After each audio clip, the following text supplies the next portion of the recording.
All right, it's safe to say that we've all experienced change, right?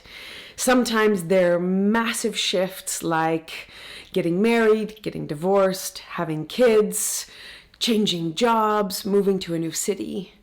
And even when they're small transitions, maybe just moving to a new department inside of your company or a new apartment or house. I don't know if you've experienced this, but I've had a lot of changes in the past year. And although many of them were my choice, some of them weren't. And there's sometimes this feeling, the word that kept coming up was fragmentation, that some of me is still kind of attached to that old scenario, and some of me is already moved into this new phase. And as I was thinking about that, I thought about the analogy of our old Windows computer with the disk defragmentation function. And so for those of you who are familiar with it, you know the satisfaction. And for those that haven't experienced it, it was a program that you could run that would bring up a window with this bar, and it had all like hundreds and hundreds and hundreds of these little colored lines, and they were all stacked up next to each other. And then when you ran the program, disk defragmentation, it would start taking all of those little color chunks and rearranging them, bringing the greens together, bringing the reds together, and also sometimes you would see some free space coming, right? Some space that's freed up that was once occupied by these little colored lines. And when you were done with the disk defragmentation, you would have two bars, one that showed the old, how crazy it was, all the colors, and a line below that would show these big chunks of color blocks and also some new chunks of open space.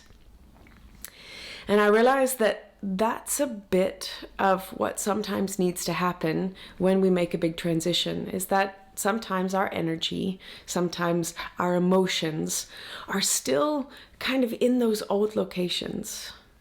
And I was asking myself, okay, so if that's the case, if I go with this analogy, how can I run a disk defragmentation on this, this hard drive?